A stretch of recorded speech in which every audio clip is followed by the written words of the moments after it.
Solène Niederkorn vous propose FinScale, un éclairage sur l'innovation dans le monde de la finance, de la banque et de l'assurance.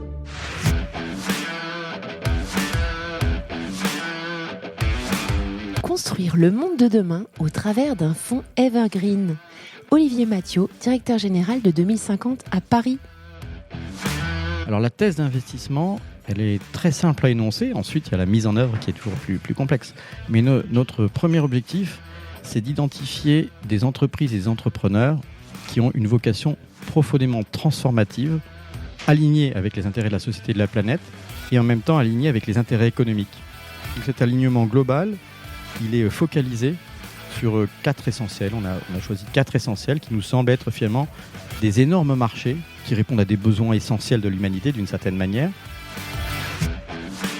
Je ne vous cache pas qu'il a fallu faire des choix sur cet épisode pour rester focus. Cette fabuleuse expérience d'entrepreneur, chef d'entreprise, publicitaire, podcasteur, business angel, Olivier la met au profit du fonds 2050. Ce dernier nous explique comment, piqué par le concept d'innovation positive, il a rejoint Marie Eklund dans la construction d'un fonds qui vise à transformer le monde de manière profonde. Ce fonds Evergreen insuffle un vent nouveau dans le monde de l'investissement en réalignant notamment les intérêts des investisseurs, des entrepreneurs, de leurs équipes et des souscripteurs. Nous approfondissons la tension temporelle qui s'exerce tant pour les entrepreneurs que les investisseurs et qui très souvent pousse les uns et les autres à ne pas poursuivre des choix stratégiques, catalyseurs du changement. Cette vision long terme est pourtant capitale pour pouvoir remplir les objectifs ambitieux que nous devons poursuivre pour changer notre monde. Pour comprendre la manière dont 2050 entend répondre à ces enjeux, nous détaillons la thèse d'investissement, le véhicule, les mécanismes de distribution et de caride, la flexibilité et la liquidité laissées aux mains des investisseurs. Nous revenons sur la mission qui anime les choix d'investissement, un gros marché, un gros problème et un impact énorme. 2 mots à retenir, fertilité et pérennité, c'est totalement inspirant. Bonne écoute à tous.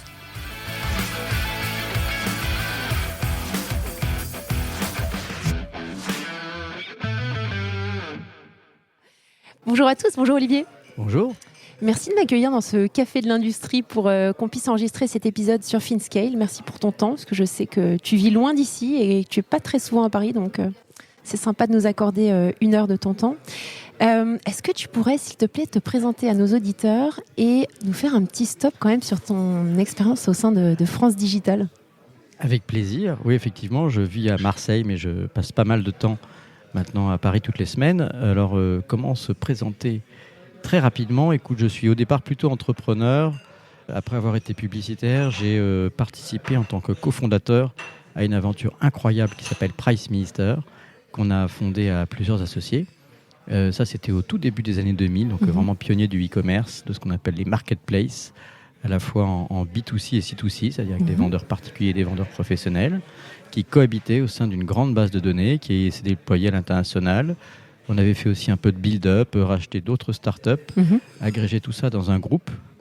Et finalement, après différentes aventures entrepreneuriales de levée de fonds, etc., cette entreprise a été rachetée par Rakuten, grand groupe de e-commerce et de digital au sens plus large japonais, un peu le Amazon du pays du soleil levant d'une certaine manière. Et ensuite, après avoir revendu nos parts, je suis moi-même resté PDG, CEO de Rakuten pour la France pendant un certain nombre d'années. Donc j'ai pu profiter comme ça de la culture japonaise et de passer beaucoup de temps aussi dans les avions entre Tokyo, Paris, San Francisco, qui a également un siège de Rakuten sur la côte ouest. J'ai pu quand même connaître une carrière un peu internationale dans un grand groupe, tout en étant encore assez indépendant en France, avec, on pourrait dire, une sorte d'empowerment de la part du management de Rakuten sur l'Europe, parce que les Japonais connaissent moins bien cette culture, donc ils m'ont fait confiance. Et puis, une fois qu'on a transformé la marque Price Minister en Rakuten, j'ai décidé que c'était un peu la fin de l'aventure, que j'étais intégré dans un grand groupe et que c'était moins d'indépendance et moins d'autonomie pour moi. Donc la marque Rakuten continue de bien vivre. Et je suis, alors effectivement, entre-temps, je suis devenu business angel, tout en restant à ce moment-là PDG de Rakuten, puisque en ayant revendu, j'avais un peu d'argent devant moi et envie également du coup de faire ce qu'on appelle parfois du give back, revenir vers l'écosystème comme certains business angels avaient fait à notre intention quand on avait démarré Price Minister, c'est-à-dire participer à des aventures entrepreneuriales avec la main de l'investisseur, donc donner un peu d'argent, essayer de prodiguer quelques conseils. Et donc j'ai pu faire quand même beaucoup d'investissements au fur et à mesure des années, pendant une dizaine d'années. J'en ai compté 45, donc ça faisait beaucoup de startups, pas forcément des gros tickets, mais en tous les cas, ça me permettait de découvrir plein d'aventures humaines, technologiques, d'innovation. Et au cours de cette carrière de business angel, qui est une carrière semi-professionnelle, parce que ce n'était pas non plus mon métier, mais enfin j'y ai passé un peu de temps, j'ai contribué à la création et j'ai finalement pris aussi la présidence, ou la coprésidence pour être précis, de France Digital au début du mandat de François Hollande. J'étais à ce moment-là coprésident aux côtés de Marie Eklund, qui est aujourd'hui mon associé dans l'aventure du fonds d'investissement 2050. C'est comme ça qu'on s'est connus. Et donc France Digital, c'est une association qui rassemble à la fois les entrepreneurs du monde du digital, donc en gros les start-upers, pour résumer, avec les investisseurs qui sont les fonds de capital risque ou les VC. Et donc l'idée était d'avoir une coprésidence, mais également un board et une gouvernance qui soit équilibrée entre entrepreneurs et investisseurs, de façon à pouvoir parler d'une seule voix et d'influencer finalement l'environnement économique, financier, fiscal, pour favoriser la croissance des startups. Donc aujourd'hui, on dirait pour favoriser l'émergence de licornes. Il n'y avait pas encore forcément des licornes à l'époque, mais il y en a eu de plus en plus depuis. Et donc, ça nous a permis de fonctionner en écosystème, en intelligence collective, de raisonner de manière un peu plus macro. Et donc, j'ai fait 2 mandats comme coprésident. D'accord. Aujourd'hui, c'est Benoît Grossman qui est le coprésident investisseur et Frédéric Mazzella, le coprésident entrepreneur. Donc, ça continue dans la même philosophie, mais je suis toujours au board et vice-président de France Digital. Parfait, merci beaucoup. Alors, c'est vrai qu'on aurait pu parler de plein de choses avec toi aujourd'hui. Moi, j'ai envie qu'on parle de 2050. C'est un sujet que j'ai couvert à plusieurs reprises sur ce podcast. C'est vraiment très intéressant. Je pense que tu nous donnes aujourd'hui beaucoup de détails sur la façon dont vous vous êtes structuré. La première question que j'aimerais te poser, c'est quel a été le déclencheur pour toi pour rejoindre Marie Eklund dans cette aventure? Comment ça s'est fait alors, la rencontre, on sait, mais... comment ça a bourgeonné dans votre esprit? Il y a plein de raisons qui font qu'à un moment donné, on se lance dans une aventure, qu'elle soit entrepreneuriale, financière, pourquoi pas aussi associative ou culturelle. Moi, j'ai fait un peu d'introspection après avoir eu un peu de temps, un peu d'argent, avoir fait des investissements, et je me suis demandé aussi ce que je voulais faire de ma vie. Bon, donc c'est des questions qui sont un peu vastes et philosophiques, mais enfin, il faut se les poser parfois. Et j'ai commencé par me dire, d'une part, que ce qui était important pour moi, c'était déjà de pouvoir travailler sur un projet avec les bonnes personnes, en tout cas avec les personnes avec lesquelles j'aurais envie de travailler. Donc l'association en tant que telle était fondamentale. C'était un critère qui était devenu très important pour moi et qui a aussi fait, je pense, le succès de Price Minister, où on était une bande d'associés très complémentaires qui se faisaient confiance autour de Pierre Kosciusko-Morizet à l'époque, mais également Pierre Krings, Justin Ziegler et Nathalie Morin. Et donc j'avais trouvé ça assez génial. Et puis au fur et à mesure de mes investissements de business angel, je me suis rendu compte que c'était un critère essentiel. Et donc, je me suis dit, ça doit être le cas aussi pour un fonds d'investissement. Il s'agit quand même de travailler ensemble, de passer beaucoup de temps ensemble et de décider aussi ensemble. Donc, d'être alignés en termes de valeurs, de compétences, etc. Et donc, j'avais appris à travailler avec Marie Eklund autour de France Digital. Et puis, on avait aussi réfléchi au sens de l'investissement, au sens du capital risque. Parce que finalement, France Digital, c'est aussi un think tank. Donc, ça nous obligeait à travailler un petit peu l'aspect matière grise, réflexion autour de cet écosystème. Ensuite, j'avais aussi envie de devenir investisseur de toutes les façons après plusieurs années de business angel qui étaient un peu frustrantes pour moi parce que non professionnel, c'était, comme on dit parfois, un side project. C'est-à-dire que je faisais ça à côté, donc pas forcément en y consacrant suffisamment de temps. Donc il y a une petite frustration à ne pas pouvoir passer suffisamment de temps à suivre les dossiers.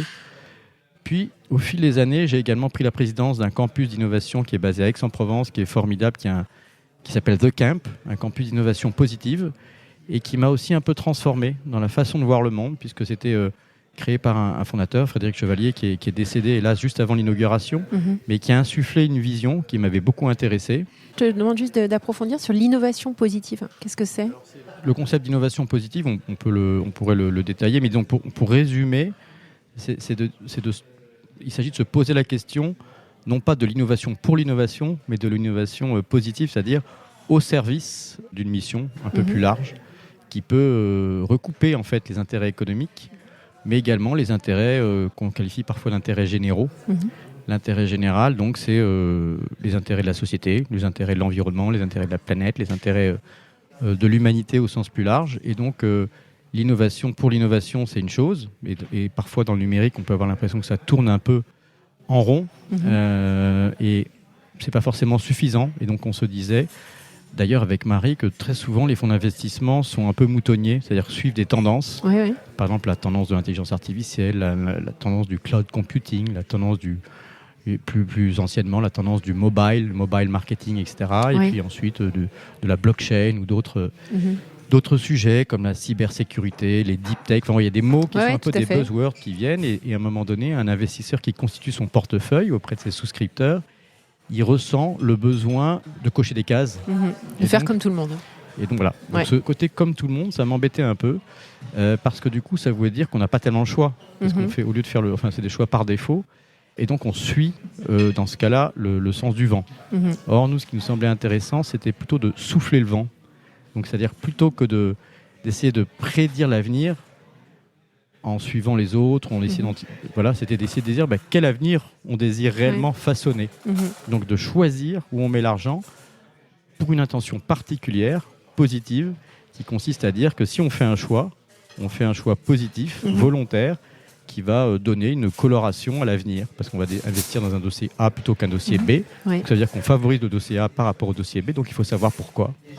Et on s'est dit aussi, c'est une citation de Churchill d'ailleurs, que finalement les seules choses qui vont dans le sens du vent, ce sont les feuilles mortes. C'est celles qu'on retrouve à un moment donné dans le même coin de la cour. Et c'est un peu dommage. Donc les feuilles mortes, c'est aussi le risque associé à la gestion d'un portefeuille. Donc on s'est dit qu'on voulait plutôt faire pousser des arbres que de ramasser des feuilles mortes. Donc ça, c'est un petit peu le sens du croisement finalement de mon expérience à The Camp, qui est un campus d'innovation positive qui accompagne des clients, groupes privés, publics, grands groupes, petits groupes, dans leur transformation positive autour des questions d'environnement, de développement durable, ce qu'on appelle les SDG, les Sustainable Development Goals. Et donc ça, c'était passionnant, mais il me manquait le bras armé du financement. Et donc j'ai rejoint cette aventure qui avait été lancée par Marie Eklund en me disant, oui, en fait, pour modifier l'avenir, pour créer un avenir, ce qu'on appelle nous un avenir plus fertile et plus positif, il faut avant tout commencer par en modifier la façon dont on le finance, parce que la finance structure finalement, d'une certaine manière, par ses impératifs, par ses critères de sélection et puis ensuite de suivi et d'optimisation, façonne les business models, parfois un peu malgré eux. Donc il y a des questions de désalignement au long du chemin de l'entrepreneur. Il peut avoir une vision initiale et puis peu à peu être influencé par des investisseurs au gré des assemblées générales, des conseils d'administration, des pressions concurrentielles, de la pression du court terme. Et finalement, parfois prendre des décisions qui n'étaient pas complètement en ligne, et puis il peut oublier aussi d'où il vient. Donc on s'est dit, il faut jouer sur cette gouvernance, sur ces objectifs, sur cette mission. Alors parfois on parle de mission driven, ou d'avoir des entreprises qui soient avec une intention, vraiment purpose, comme on dit en anglais aussi. Et c'est intéressant de s'appliquer ce type de contraintes également au moment du financement, tout au début de la vie de l'entreprise, ou un peu plus tard, mais enfin en tout cas quand elle a besoin d'être financée, parce que c'est là aussi des moments où on fait des choix d'orientation. Donc ça revient à cette question de choix par rapport au fait de subir le vent ou de souffler le vent d'une certaine manière, pour garder cette métaphore. Donc c'est ce qui m'a animé. Mais après, il fallait faire une analyse financière plus concrète. Tout à fait. Comment est-ce qu'on va répondre à ces critères qui sont très ambitieux, mais qui ne doivent pas rester seulement philosophiques, qui doivent s'appliquer dans des outils financiers. Super, tu vas nous donner plein de détails. Si tu pouvais résumer les valeurs sur lesquelles vous fondez 2050, quelques grandes valeurs clés. Bon, les valeurs, elles sont finalement simples et de bon sens. Il y a des questions, nous ce qu'on veut, c'est façonner un avenir et un monde qui soit à la fois plus fertile, plus humain, plus inclusif. Et dans la notion de fertilité, on comprend il faut que ce soit productif. Donc quand on met 1 euro quelque part, il va produire, il va germer, foisonner, etc. Il faut que ce soit inclusif, c'est-à-dire que ça inclut la diversité, un peu comme par analogie avec la nature. On sait que la biodiversité, c'est un sujet de résilience et que les différentes composantes de cette biodiversité se renforcent les unes les autres et que l'ensemble est plus fort que la somme des parties.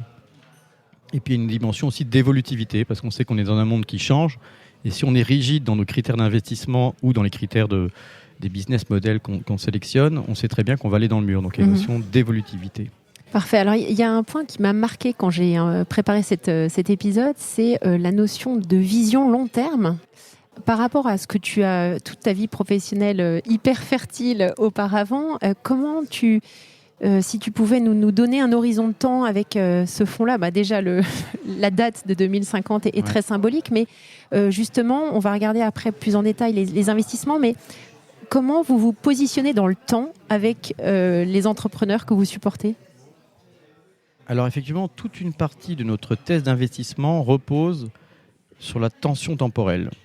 C'est-à-dire que je considère, après avoir en plus vendu PriceMeister à Rakuten, je me suis retrouvé comme d'autres dans un groupe coté en bourse, là ici, coté au Nasdaq, donc l'équivalent du Nasdaq japonais. Et donc on sait que quand on est coté en bourse, on a ce qu'on appelle des quarterly reports, donc l'obligation de faire des rapports financiers tous les trimestres. Et certaines personnes, d'ailleurs, même des économistes, remettent en cause cette impérative nécessité d'avoir à faire des reportings trop fréquents, parce que c'est un petit peu comme donner des coups de volant à droite, à gauche, c'est difficile de garder le cap. Et cette tension entre le court terme et le long terme, on le retrouve aussi au niveau des véhicules d'investissement de capital risque, les VC, parce qu'ils ont des horizons de temps, notamment les véhicules type FPCI, ils ont des horizons d'investissement et de réinvestissement, alors c'est 8 ans, 9 ans, 10 ans, et donc c'est des durées pas très court terme, mais qui sont moyen terme, en tout cas pas très long terme, qui sont décorrélés de la réalité économique et des sous-jacents du marché lui-même. Donc c'est comme s'il y avait deux mondes qui vivent à deux rythmes différents. La transformation des marchés au sens économique et puis les impératifs financiers qui sont finalement la vie de l'argent. Et nous, on pense que l'argent, c'est pas seulement fait pour faire plus d'argent, ça peut être fait pour faire de l'argent, mais aussi autre chose. Et donc ça, c'est une question de prendre en main son destin et donc ses choix, comme je le disais tout à l'heure. Donc on s'est dit que cette tension entre le court terme et le long terme, des besoins long terme de transformation profonde du marché, qui sont les constats qu'on fait sur beaucoup maintenant de marchés. Le Covid nous a tous amenés à beaucoup réfléchir pendant 2 ans de confinement ou de succession de confinement et de déconfinement, mais les questions se posaient autour du réchauffement climatique, des inégalités sociales croissantes, du poids de la finance, et de se demander est-ce que c'est le monde qu'on veut, tout en restant capitaliste et tout en pensant que la société ne marche pas à l'envers, il faut juste utiliser les outils différemment ou les réinventer. Et donc cette tension entre le court terme et le long terme, c'est pour moi un des grands drames de notre époque. C'est un constat que je fais, mais que je retrouve à tous les niveaux. Je le trouve au niveau économique dans la gouvernance des startups qui doivent, dans certains cas, quand il s'agit de se revendre sous la pression des investisseurs, elles vont chercher à optimiser leur business model et peut-être à sacrifier ou prendre des décisions qui sont trop court-termistes par rapport à une vision de transformation très longue. Et donc, c'est vrai dans des sociétés cotées en bourse, mais je trouve que c'est vrai aussi des médias. Quand on parle des fake news dans mon univers digital, c'est très souvent la précipitation ou la réduction, les problèmes économiques des médias qui font que c'est compliqué d'avoir beaucoup de journalistes, de double vérifier, triple vérifier une information. Donc il y a une course finalement à sortir des coûts en termes de médias. C'est donc typiquement cette précipitation sur le court terme peut donner des fausses informations. C'est vrai dans la démocratie en général, le mandat électoral souvent est trop court et donc les décisions d'un homme politique se jouent à des échéances qui ne sont pas suffisamment longues pour transformer profondément une collectivité locale, un pays, etc. Et donc dans la finance, on retrouve cette question de court terme et de long terme. Donc on s'est dit, il faut qu'on invente, et c'est le nom 2050, un horizon. Ce n'est pas la durée du fonds d'investissement en tant que tel, c'est l'objectif qu'on se fixe d'avoir transformé le monde avant 2050, qui est un grand rendez-vous qui est fixé aussi par l'ONU autour d'un certain nombre d'objectifs de développement durable, mais notamment le rendez-vous de l'humanité avec elle-même en termes de démographie, le moment où on atteindra 10 milliards d'habitants sur Terre, avec plein de rendez-vous intermédiaires autour des questions d'émissions de gaz à effet de serre, des questions de migration, des questions de réfugiés, des questions de réchauffement climatique, etc. Parfait. Mais écoute, ça fait une super transition avec la question qui vient après. Tu me dis si je me trompe, mais la structuration du fonds que vous avez mise en place vise à justement réaligner les investisseurs et les entrepreneurs sur ce même horizon de temps. C'est pour la raison pour laquelle vous avez créé un fonds Evergreen, c'est correct ? Absolument. Est-ce que tu pourrais nous expliquer... Pardon, je t'ai coupé. Non, mais je disais que j'étais content que tu emploies le mot alignement ou réaligner, parce que je me suis dit que j'avais oublié de le dire, et c'est l'essentiel finalement de notre façon de voir, de notre regard porté sur les choses. C'est-à-dire que cette tension entre le court terme et le long terme que je décrivais rapidement et que je vois beaucoup dans la finance, qui rejoint la tension entre finance et économie, elle vient d'un désalignement progressif, un peu comme en physique, on parlerait de loi d'entropie. C'est comme si mécaniquement le monde se désordonne, ou une sorte de chaos ambiant apparaît dans les lois économiques à cause des pressions du court terme. Et tout le monde le sait que le monde est de plus en plus financiarisé, et il ne s'agit pas d'être de droite ou de gauche, c'est plus un constat économique qui est fait dans les indicateurs et comment la richesse se redistribue, etc. Et on n'a pas de problème avec l'enrichissement personnel, on se demande juste à quoi ça sert ou comment l'orienter. Donc on crée un fonds d'investissement qui va nous permettre nous aussi de nous enrichir parce qu'on est réellement inscrit dans l'univers de la finance et du capitalisme, mais avec une mission qui anime les choix éditoriaux, enfin les choix d'investissement qu'on va pouvoir faire. Et la réponse à ça, c'est la réponse au désalignement entre les intérêts court terme du financier qui veut un TRI à un horizon pas trop lointain et une liquidité à laquelle il a le droit, et l'entrepreneur qui a besoin de transformer profondément, surtout quand il s'attaque à des gros marchés qui sont structurés parfois sur le plan industriel ou serviciel depuis des générations, il lui faut du temps pour le transformer. Et donc, ces tensions-là, elles sont compliquées dans la chaîne de financement qui se succèdent, des séries A, B, C, traditionnelles, des startups, et les fonds d'investissement qui sont obligés de revendre parfois trop tôt, ou parfois après une introduction en bourse, ou parfois entre deux tours. Finalement, ils n'ont pas cette possibilité d'accompagner suffisamment bien l'entrepreneur. Donc on s'est dit, il s'agit de réaligner les intérêts des entrepreneurs avec les intérêts des investisseurs. Et pour aller beaucoup plus loin dans l'alignement, il faut aussi aligner les intérêts des souscripteurs de notre fonds avec nos intérêts à nous en tant que gérants, avec ceux de nos entrepreneurs qu'on choisit, et puis vérifier et mesurer l'alignement entre les entrepreneurs et leurs équipes, au sein de la gouvernance et du management, et puis après, avec leur écosystème, fournisseurs, clients, partenaires, etc. Et quand on tire ce trait d'alignement, on peut dire que c'est une ligne pour jouer sur le mot de l'alignement. Si on tire cette ligne, l'alignement également avec l'intérêt général de la société et finalement de l'environnement et de la planète. D'accord. Je pense que tout est lié, que c'est un écosystème.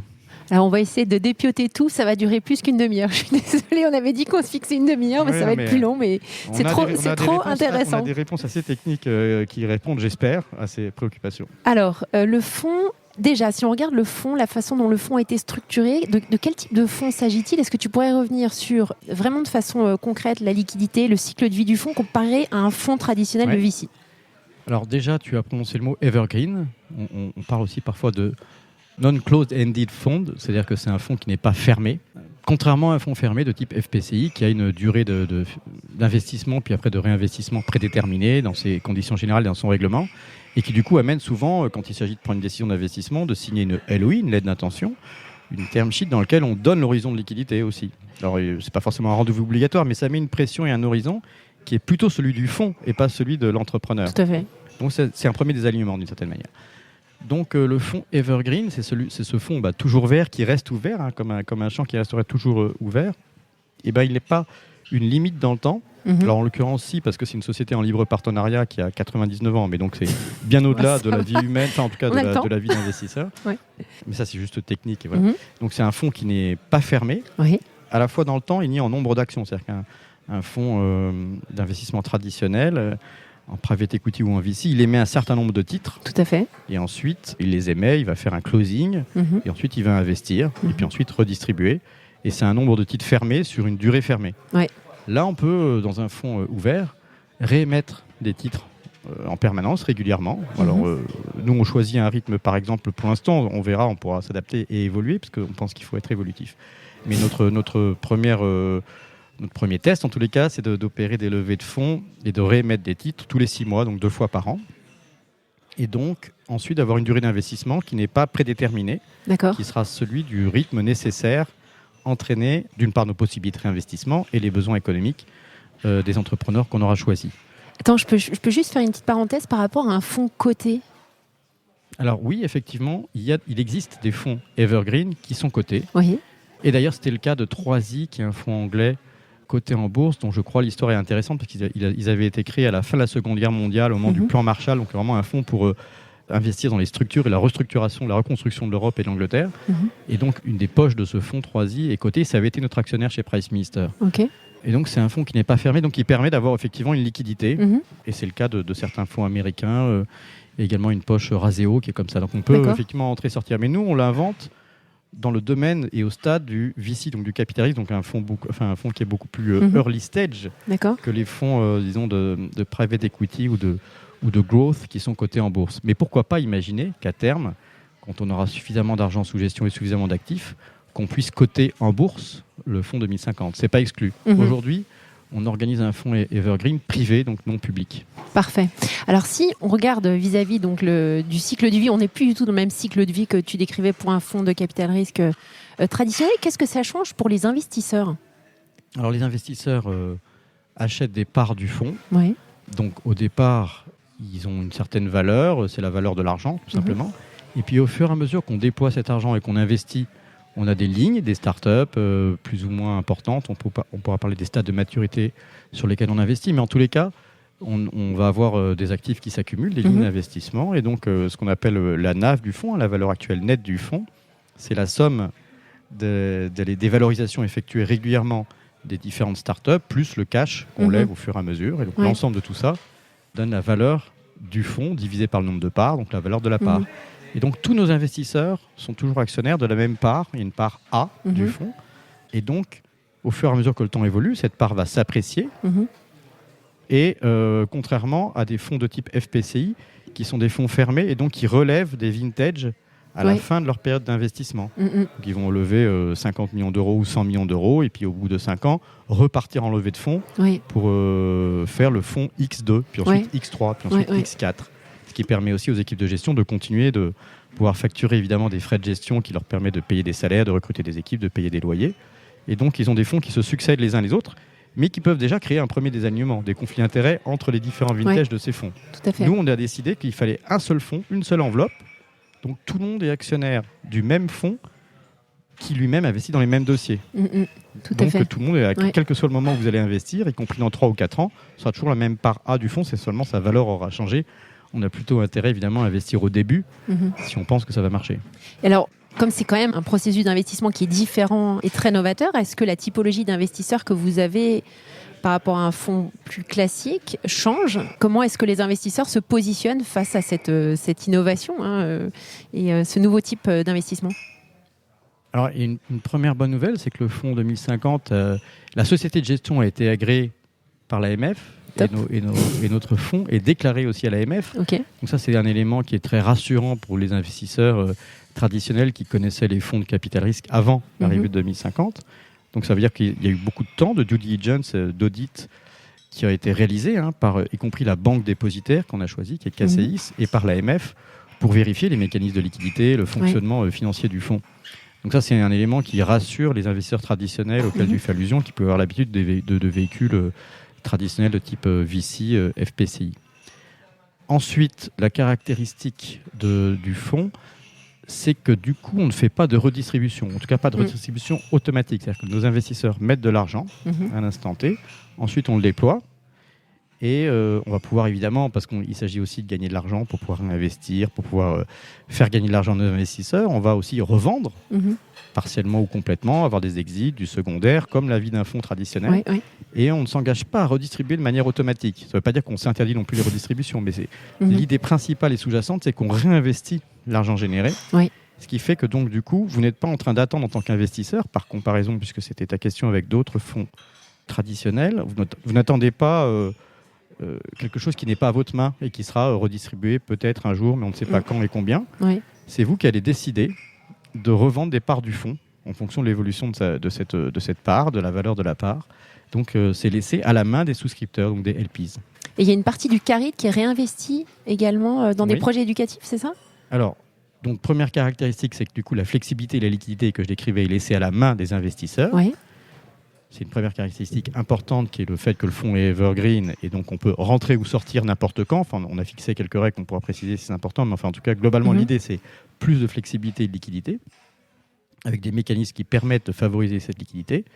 Ensuite, effectivement, il y a une deuxième caractéristique de 2050 qui est qu'on consacre 10% des investissements et également 10% de la valeur créée au financement de l'économie des communs, ce qu'on appelle nous l'open source ou les Open Strategic Resources, c'est-à-dire en fait des projets de recherche, d'éducation, d'advocacy, d'influence, qui sont finalement l'environnement dans lequel évoluent nos startups, parce que c'est un enseignement important qu'on a appris avec l'aventure France Digital, c'est qu'il faut aussi faire évoluer l'environnement pour favoriser l'entrepreneuriat, pour favoriser l'innovation.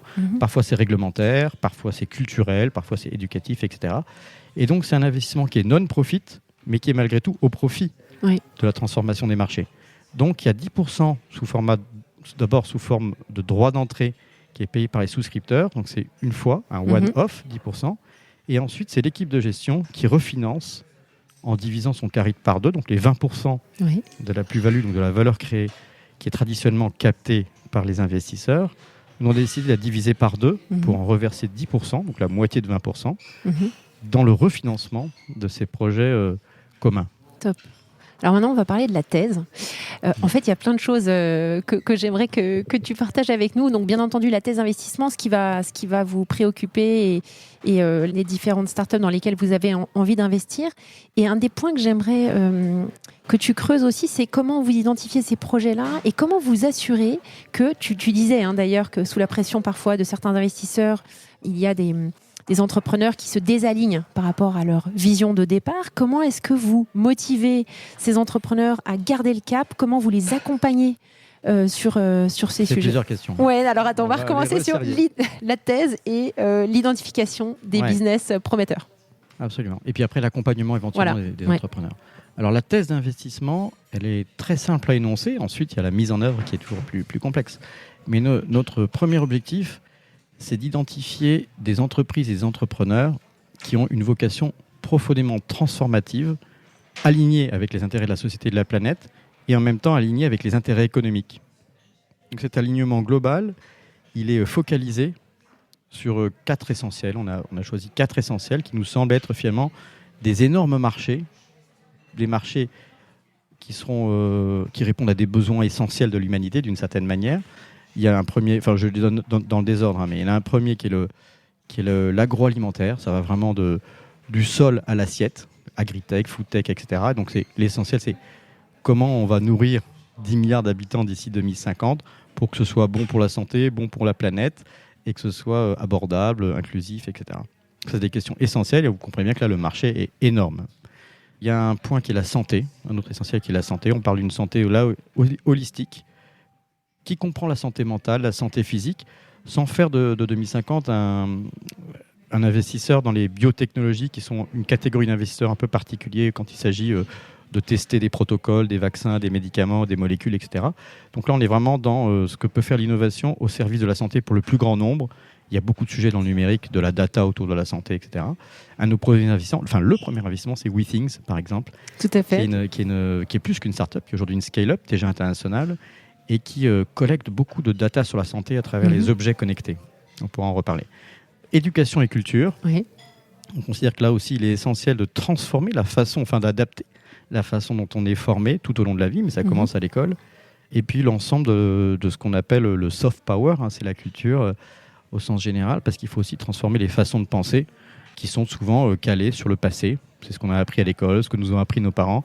Et pour se projeter vers l'avenir, il faut aussi penser que l'innovation peut être au service de ça. Et donc, quand on parle de EdTech, on voit bien que c'est également une des grandes problématiques qui est posée, y compris d'ailleurs par l'ONU, l'accès à l'éducation pour tous dans le monde entier. On a un autre sujet qui est la transition énergétique et industrielle. Elle est forcément au cœur des questions d'environnement. Il s'agit de décarboner l'économie, de s'attaquer au problème du réchauffement climatique, aux accords de Paris. Et là, c'est le sujet le plus booming en ce moment parce qu'on parle beaucoup d'économie du carbone et c'est tout à fait explosif. Donc il y a plein d'innovations. Ouais. Ça ressemble presque au foisonnement des innovations digitales d'il y a 20 ans. Ouais. Que maintenant, les mêmes entrepreneurs avec la même qualité, avec le savoir-faire du digital en plus, du traitement des datas, et puis des contraintes qui sont aussi imposées par, d'une part, l'urgence, mais aussi par la réglementation, la loi et l'environnement international, font qu'il y a énormément d'initiatives entrepreneuriales dans ce sujet. Et c'est la transformation qui inclut la ville de demain, la mobilité de demain, l'industrie de demain, etc. Il y a ensuite l'économie de la confiance. En anglais, on dit « put trust at the heart of the economy ». On pense que ça, c'est un sous-jacent fondamental qui n'a pas été assez posé par la question du numérique de la première génération. Et qu'est-ce que tu entends par l'économie de la confiance ? On part d'un constat qu'il y a de moins en moins de confiance les uns dans les autres, mais notamment dans les institutions politiques, dans les médias, dans les institutions financières ou assurantielles. Donc on vit dans une défiance absolue qui est croissante et on le voit partout dans les médias, les études le montrent. Or, les outils numériques devraient favoriser l'accès à une meilleure information, l'accès à une démocratie participative, l'accès à des produits financiers beaucoup plus larges, etc. Et ce n'est pas seulement le cas. Alors il y a plein de néobanques qui commencent à apparaître. Et c'est très booming dans l'univers des fintech. On voit aussi des civic tech. On pense que les médias aussi sont remis en cause dans leur modèle économique. Ils le sont profondément. Il y a eu des crises économiques fondamentales dans toutes ces industries-là. Et donc, c'est ce qu'on appelle l'économie de la confiance au sens large, et qui est un point vraiment important pour notre équilibre d'ici 2050, parce que si on devient dépendant, j'allais dire un peu schématiquement, de la Chine dans la ressource et aux matières premières, on a plein de problèmes environnementaux, bilan CO2, accès aux métaux rares, aux ressources minières, etc. Il y a plein de problèmes qui se posent sociaux. Est-ce qu'on fait travailler des Ouïghours, des enfants dans certains pays? Donc il y a plein de problèmes éthiques. Et il y a aussi des problèmes directement démocratiques et de confiance dans notre rapport et notre dépendance aux emprunts d'État et également à la liberté individuelle qui existe beaucoup moins dans certains des pays auxquels on achète beaucoup. Donc voilà, donc la question de la confiance, elle est un sous-jacent, elle est immatérielle, mais elle est source d'innovation aussi. Et donc ça, c'est la thèse d'investissement. Voilà. Merci. C'est les secteurs d'investissement croisés avec le choix des entrepreneurs, qui était peut-être ta deuxième question. Oui, ensuite. tout à fait, j'allais y venir. Voilà.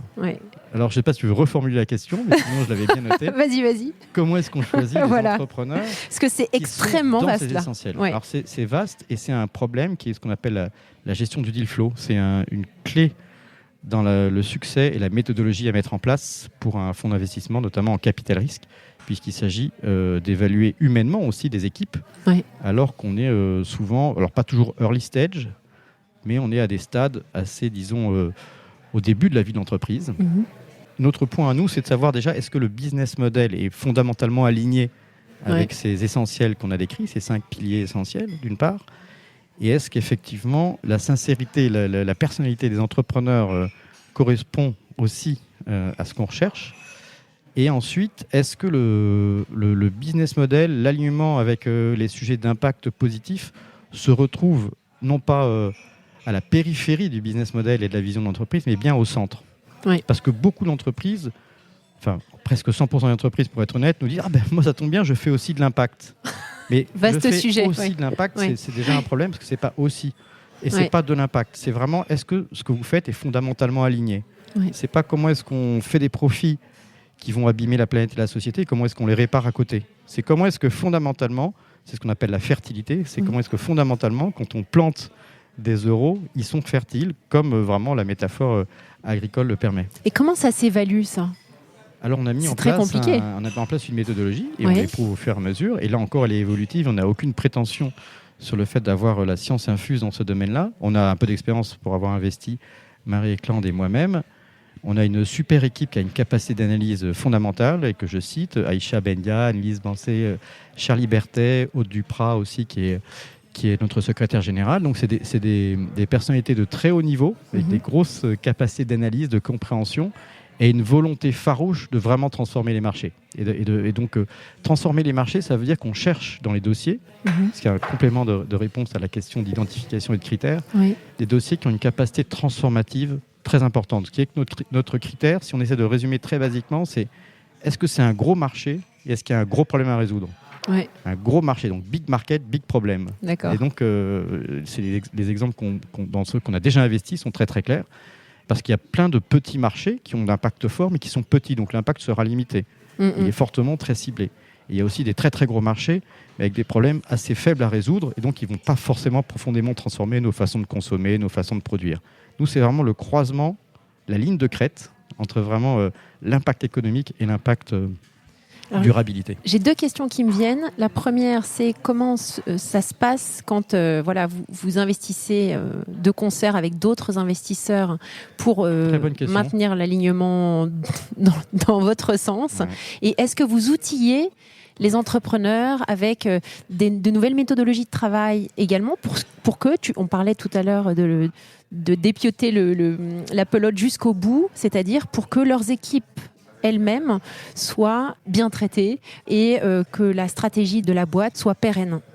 Oui, alors nous, on a mis en place une méthodologie qu'on appelle les Key Alignment Indicators, donc KAI ou KAI, qui est un peu un jeu de mots en référence au KPI. On pense que c'est très important de suivre les KPI et on est très rigoureux en termes financiers, et moi en tant qu'entrepreneur, à suivre les bons indicateurs financiers, performance de l'entreprise, mais on élargit le concept même de performance à ces indicateurs d'alignement. Donc on a mis en place une méthodologie, c'est notamment Alice chez nous qui a passé beaucoup de temps sur la question, qui permet de screener, d'identifier, de poser les bonnes questions lors de nos due diligence, d'interroger les équipes, les investisseurs, les co-investisseurs, les entrepreneurs, avec un set de questions. On a 5 grands ensembles qui nous permettent de voir si l'entreprise est solide sur sa mission, si sa gouvernance est saine, si elle a un écosystème robuste, si son empreinte sur l'environnement, le planet footprint, est également présent dans l'ADN. Alors, il ne s'agit pas de cocher systématiquement toutes les cases, sinon on n'investirait jamais.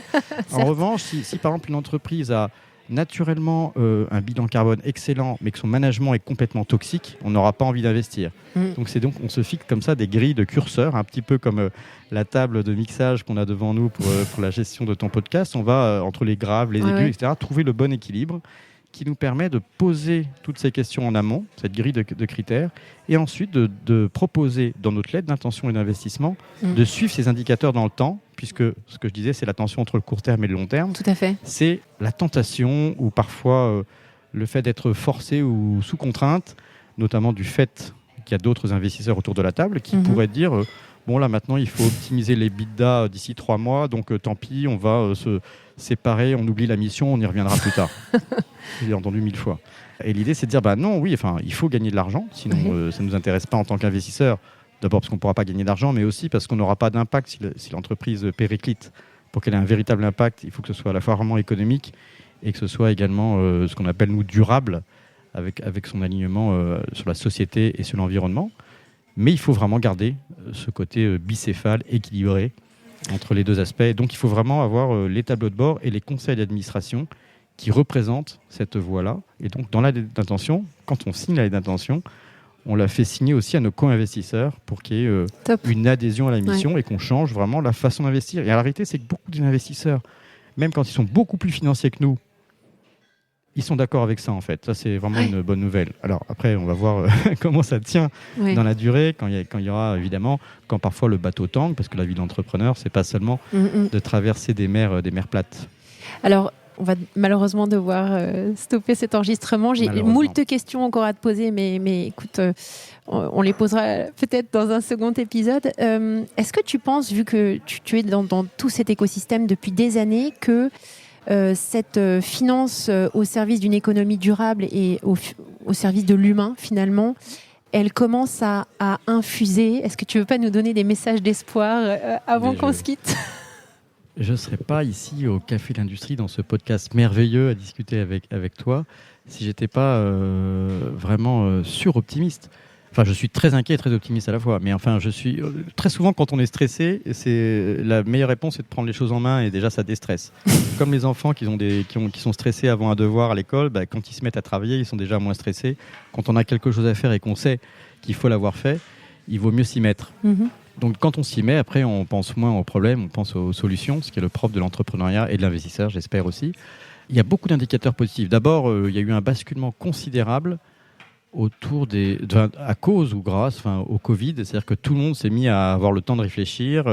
On s'est rendu compte que quand l'économie ralentit, la qualité de l'air s'améliore, que la qualité de l'eau s'améliore, que la vie sauvage reprend ses droits, qu'on peut voyager moins, se transporter moins. Ça a mis en cause les façons de travailler, la gouvernance des entreprises, le télétravail. Bref, toutes ces questions-là sont positives. On n'a pas toutes les bonnes réponses et on sait que tout n'est pas parfait, mais en tout cas, ça a été une sorte de grand chamboulement, un petit peu comme si j'étais religieux, je dirais, c'est un peu comme si la main de Dieu, c'était comme ça, nous avait forcé à réfléchir, ambiance tour de Babel, où d'un seul coup, on se fait engueuler par la nature toute puissante qui nous remet un petit peu une grosse fessée. La réalité après, c'est qu'il y a aussi un autre point de vue positif, c'est qu'on voit que la nouvelle génération, plus jeune que moi, se pose déjà ces questions nativement dès leurs études, beaucoup plus tôt et bien avant le Covid d'ailleurs, donc en disant voilà, je ne peux pas me réveiller et bosser 8 heures ou 10 heures par jour dans une entreprise qui ne se poserait pas les bonnes questions. Donc les vocations et la nécessité pour les entreprises sur le marché du travail d'être attractives auprès des meilleurs talents, des meilleurs diplômes dans le monde entier. C'est vrai de Stanford, Berkeley en Californie ou de Centrale, Polytechnique et HEC à Paris, mais c'est vrai à tous les niveaux d'études. Je prends les plus connus parce qu'ils se sont mobilisés, ils ont pris la parole, ils ont signé des chartes et ils se sont engagés. Mais la réalité, c'est que ce qu'on appelle la HR brand, la marque employeur, la marque RH, c'est un atout fondamental qui force les entreprises aussi à se dire si je veux avoir ces jeunes talents qui viennent finalement travailler pour moi, il faut aussi que je leur propose une mission qui corresponde à leur propre alignement. On revient à l'alignement personnel de ses valeurs avec la façon dont on gagne l'argent. Ce pourquoi je suis bon, ce pourquoi je gagne de l'argent. Enfin, c'est le schéma aussi qu'on appelle parfois Ikigai pour les schémas japonais, mais là on n'aura pas le temps de le développer. Mais en tous les cas, c'est pas vraiment de la philosophie ou de la méditation, c'est juste qu'aujourd'hui, les consommateurs se posent la question au moment où ils achètent, sachant que consommer, c'est voter, consommer, c'est aussi un choix. C'est vrai en B2B aussi, les contraintes RSE s'imposent. Donc en B2C, en B2B, sur le marché du travail, sur les produits financiers aussi. On voit que maintenant, de plus en plus de produits financiers revendiquent leur alignement et donc certaines banques renoncent, par exemple, à investir dans le tabac ou investir dans un certain nombre de produits nocifs pour la santé.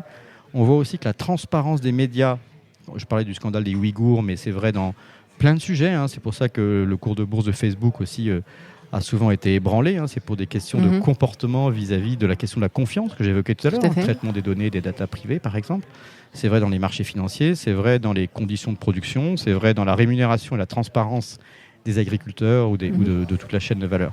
Donc comme la transparence est devenue une sorte d'impérieuse nécessité parce qu'on a accès à presque tout aujourd'hui, plus on est transparent, plus on est obligé du coup de savoir ce qu'on va montrer, parce que sinon ça sera montré par quelqu'un d'autre qui pourra vous dénoncer, c'est ce qu'on appelle parfois les lanceurs d'alerte. Donc ça, c'est un petit peu la loi de l'offre et la demande. Et là-dessus, je suis assez positif. En revanche, ça ne suffit pas. C'est pour ça qu'il faut accélérer. Et il faut innover vraiment dans les outils de financement pour le coup. Parce que ça reste encore eux, et ça c'est la partie un peu plus négative, c'est que la puissance des lobbies industriels et financiers, qui n'est même pas forcément malveillante, mais qui cherche à préserver en quelque sorte ses acquis, elle ralentit le mouvement. Et on voit bien que le rapport du GIEC de cet été montre qu'on n'a pas encore pris la bonne trajectoire pour ralentir vraiment les risques de réchauffement climatique. Écoute, c'était hyper inspirant. Est-ce que tu pourrais nous recommander un livre ? En fait, j'adore lire, donc j'ai besoin d'inspiration à chaque épisode. Alors, le livre que je recommande, c'est pas un livre qui est ultra récent. Moi, je l'ai lu il y a quelques années. Il date de 2015. C'est Le syndrome de la grenouille, l'économie et le climat. Et c'est amusant parce que c'est un livre qui a été écrit par un grand professeur d'économie qui s'appelle Ivar Ekland, et c'est le papa de Marie Ekland, qui est un grand économiste et qui était à l'université Dauphine. Qui est prof à Dauphine aussi. Et qui est prof à Dauphine. Alors je crois qu'il est retraité maintenant, mais voilà, il a eu des grosses responsabilités à Dauphine. Et avec lui, on produit un commun, je parlais des 10% des communs qu'on investit, on produit un commun qui est un cours sur le réchauffement climatique, qui est ensuite aujourd'hui donné à 1000 étudiants par an en première année à l'université Dauphine. Donc ça nous permet d'avoir un vrai cours sur les communs, qui est les tenants, les aboutissants, comprendre d'où vient le réchauffement climatique, les raisons et les causes industrielles, la question des gaz à effet de serre, les conséquences sur ce qu'on mange, d'où ça vient, les solutions, etc. Et ça, c'est fait par des professeurs, des chercheurs, un peu comme un Wikipédia en libre de propriété. Mais c'est pas donc ça, c'est aussi un livre que je peux recommander. C'est un cours sur le réchauffement climatique, les enjeux du 21e siècle. Mais le syndrome de la grenouille, ça part juste de ce petit principe qui est que les modèles économiques ne nous permettent pas de nous projeter à très long terme, parce qu'ils n'ont jamais été pensés comme ça. Donc on est souvent sur des cycles relativement courts. Et vous savez, cette histoire de la grenouille, c'est quand on la met dans de l'eau froide et qu'on la laisse, qu'on met l'eau à chauffer, elle se laisse mourir parce que l'eau chaude chauffe progressivement et n'est pas suffisante pour finalement, titiller son instinct de survie, alors que si on la plonge dans l'eau bouillante, elle en ressort et elle survit. Et le réchauffement climatique, c'est quand on vous dit que ça va être 1,5 degré dans X dizaines d'années, ça ne concerne pas les économistes ou ceux qui prennent une décision, qui sont les PDG ou les ministres, etc. Donc ça décrit très bien qu'on va vers un drame et qu'on l'accepte au fur et à mesure, et qu'on a toujours des gens un peu sceptiques qui vont dire bon, il fait un peu chaud cet été, mais l'année dernière il faisait froid. Et on ne regarde pas la courbe sur le long terme, et la courbe sur le long terme, tous les scientifiques et les GIEC le disent. Donc c'est très intéressant parce qu'il y a plein d'exemples de ce que ça implique après sur plein d'aspects de l'économie, des flux migratoires, de la démographie, des industries, etc. Le syndrome de la grenouille. Merci beaucoup Olivier. À bientôt. À bientôt, merci. Merci à tous pour votre écoute. Je suis ravie d'avoir partagé ce moment avec vous. N'hésitez pas à me contacter sur Twitter ou LinkedIn pour me faire part de vos commentaires ou de vos réactions. Et je compte sur vous pour noter cet épisode sur vos plateformes de podcast préférées. À la semaine prochaine.